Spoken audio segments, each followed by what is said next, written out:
NCPയുടെ സംസ്ഥാന അധ്യക്ഷൻ PC ചാക്കോ തിരികെ മാതൃപാർട്ടിയായ കോൺഗ്രസിലേക്ക് ചേരും എന്ന് വ്യക്തമാക്കിയിരിക്കുകയാണ്. അതായത് PC ചാക്കോയ്ക്ക് മടുത്തു കഴിഞ്ഞിരിക്കുകയാണ് NCPയിലെ വിരോധാഭാസം.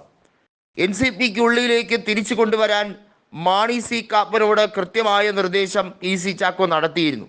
എന്നാൽ ആ അഭ്യർത്ഥനയൊന്നും മാണി സി കാപ്പൻ കേട്ടില്ല.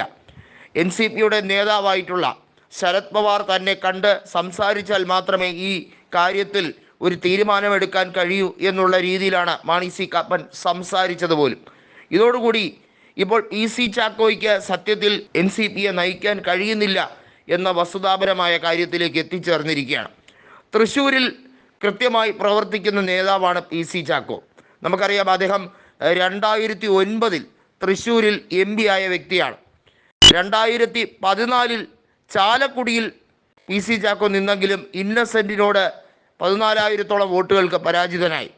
PC ചാക്കോയ്ക്കെതിരെയുള്ള വലിയ രീതിയിലുള്ള ആരോപണങ്ങൾ ഉൾപ്പെടെ, അഴിമതി ആരോപണങ്ങൾ ഉൾപ്പെടെയുള്ളത് വലിയ വിഷയമായി മാറിക്കഴിഞ്ഞിരുന്നു അന്ന്. എന്നാൽ ഇപ്പോൾ PC ചാക്കോ കൃത്യമായും തൃശ്ശൂരിൽ പ്രവർത്തിക്കേണ്ടത് മതേതരത്വത്തിൻ്റെ ആവശ്യകതയായി മാറിക്കഴിഞ്ഞിരിക്കുന്ന ഒരു സാഹചര്യമാണ്. പ്രത്യേകിച്ചും തൃശ്ശൂരിൽ BJPയെ വളരാൻ വലിയ തോതിൽ ഇടതുപക്ഷത്തിനകത്ത് CPIM സഹായിച്ചു കൊണ്ടിരിക്കുന്നു. CPIയെ തകർക്കാൻ ശ്രമിക്കുന്നു. CPIയും കോൺഗ്രസും കൈകോർത്താൽ തീർച്ചയായും BJPയെ തകർത്തെറിയാൻ കഴിയും.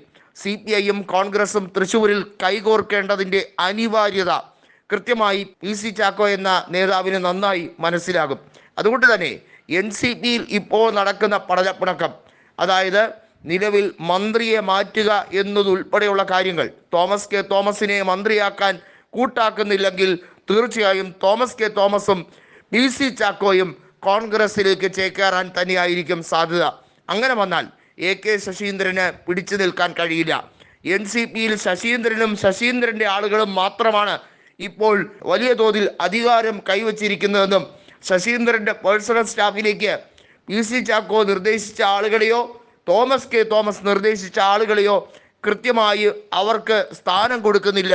പേഴ്സണൽ സ്റ്റാഫ് അംഗങ്ങളെ മുഴുവൻ പിണറായി വിജയനും ശശീന്ദ്രനും മാത്രം തീരുമാനിക്കുന്ന രീതിയിലേക്ക് കാര്യങ്ങൾ പോയാൽ ഒരിക്കലും അത് ജനാധിപത്യ രീതിയോടുള്ള അംഗീകാരമായിരിക്കില്ല. ഏകപക്ഷീയമായ നടപടിയാണ് NCPക്ക് ഉള്ളിൽ ഇരുന്നു കൊണ്ടും ശശീന്ദ്രൻ നടത്തുന്നത്. സംസ്ഥാന അധ്യക്ഷൻ എന്ന ഒരു രീതിയിലുള്ള അംഗീകാരവും തനിക്ക് ലഭിച്ചിട്ടില്ല എന്ന് PC ചാക്കോ പൊട്ടിത്തെറിച്ചുകൊണ്ട് പറയുമ്പോൾ തീർച്ചയായും NCPയിൽ ഉണ്ടാകുന്ന ഈ വൻ പൊട്ടിത്തെറി എന്താണ് എന്നുള്ളത് എല്ലാവർക്കും മനസ്സിലായി കഴിഞ്ഞിരിക്കുകയാണ്. സത്യത്തിൽ NCPയെ സംഘപരിവാർ മുറുക്കിയിരിക്കുന്നു എന്ന് വേണമെങ്കിൽ പറയാം. നേരത്തെ JDSൻ്റെ കാര്യം പറഞ്ഞതുപോലെയാണ് NCPയുടെ ഈ ഗതികെട്ട അവസ്ഥയും. തീർച്ചയായും അതിനെ ഉടച്ചു വാർക്കേണ്ടത് ആവശ്യമായി മാറിക്കഴിഞ്ഞിരിക്കുന്ന അവസ്ഥയാണ്.